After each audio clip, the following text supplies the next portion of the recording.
എടാ നിനക്ക് ഈ റൂമൊക്കെ ഒന്ന് വൃത്തിയാക്കിയിട്ടൂടായോ?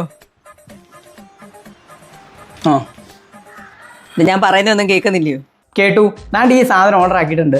ഇത് വന്നു കഴിഞ്ഞാൽ ഈ വീട്ടിലെ ഫുൾ പണി ഞാൻ എടുത്തോളാം. ഐ മീൻ തൂക്കൽ തുടക്കലൊക്കെ. ഇതാണ് Dreame K10 Pro wet and dry vacuum cleaner. Super lightweight ആണ്, ഈസി ആയിട്ട് ക്യാരി ചെയ്യാം. 1,20,000 RPM മോട്ടർ വരുന്നുണ്ട്. എന്ന് വെച്ച് കഴിഞ്ഞാൽ ഫുൾ പവർ ജസ്റ്റ് ഓൺ ആക്കി പിടിച്ചു കഴിഞ്ഞാൽ ഇതിങ്ങനെ സ്മൂത്ത് ആയിട്ട് പൊക്കോളും. നമ്മളൊന്നും ചെയ്യേണ്ട, ഇത് തന്നെ ഇങ്ങനെ ഓടിക്കോളും. നമ്മളിങ്ങനെ ഡയറക്ഷൻ മാത്രം കാണിച്ചു കൊടുത്താൽ മതി. 2400 mAh ബാറ്ററി വരുന്നുണ്ട്. അത് വെച്ച് നിങ്ങൾക്ക് വീട് ഫുള്ള് ക്ലീൻ ചെയ്യാവുന്നതാണ്. 890 ml റീഫിൽ ടാങ്ക് വരുന്നുണ്ട്. അതിനകത്ത് നിങ്ങൾക്ക് ഇഷ്ടാനുസരണം വെള്ളം നിറച്ച് കൊടുക്കാവുന്നതാണ്. ആ വെള്ളം വെച്ച് അത് ക്ലീൻ ചെയ്യുന്നതായിരിക്കും. അതേപോലെ വെറ്റ് ആൻഡ് ഡ്രൈ ക്ലീനിങ് ഒന്നും ഇനി സെപ്പറേറ്റ് ആയിട്ട് ചെയ്യേണ്ട. ഇത് തൂക്കുകയും തുടക്കുകയും കൂടെ ചെയ്തോളൂ. ഇത് വാക്യൂം ചെയ്യും, മോപ്പ് ചെയ്യും, തന്നെത്താനെ ക്ലീൻ ആവുകയും ചെയ്യും. എങ്ങനെയാണെന്നല്ലേ, ജസ്റ്റ് ചാർജിങ്ങിന് എടുത്ത് വെച്ചാൽ മതി. അപ്പം തന്നെ ഇത് തന്നെ ക്ലീൻ ആയിക്കോളും.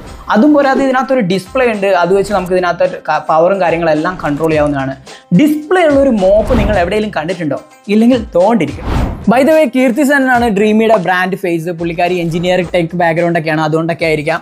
അതുപോലെ തന്നെ ഇത് സെറ്റ് ചെയ്യാൻ വളരെ എളുപ്പമാണ്. അതാണ്ട് ഈ സാധനം സെപ്പറേറ്റ് ആയിട്ടായിരിക്കും വരിക. ഇത് ജസ്റ്റ് ഇതിനകത്തോട്ട് പുഷ് ചെയ്ത് കൊടുത്തു കഴിഞ്ഞാൽ ഗുഡ് ടു ഗോ. നിങ്ങളുടെ വീടിനെ കുറിച്ച് നിങ്ങൾക്ക് എന്തെങ്കിലും കെയർ ഉണ്ടെങ്കിൽ ഇപ്പം തന്നെ ഈ സാധനം നിങ്ങൾ മേടിച്ചു കൊടുക്കുക. നിങ്ങളുടെ അമ്മമാരോട് സ്നേഹമുള്ളവർക്ക് മേടിച്ചു കൊടുക്കാം. മേടിക്കാനുള്ള ലിങ്ക് ഞാൻ ബയോയിൽ കൊടുത്തിട്ടുണ്ട്.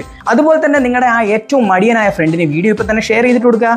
ഇങ്ങനെങ്കിലും ആ മടിയൊന്ന് മാറട്ടെ. അപ്പം ഞങ്ങൾ രണ്ടാളും പോകുന്നു. വീഡിയോ ഇഷ്ടപ്പെട്ടെങ്കിൽ കമൻറ്റ് ചെയ്യാൻ മറക്കണ്ട. അപ്പോൾ ഓക്കെ, ബൈ.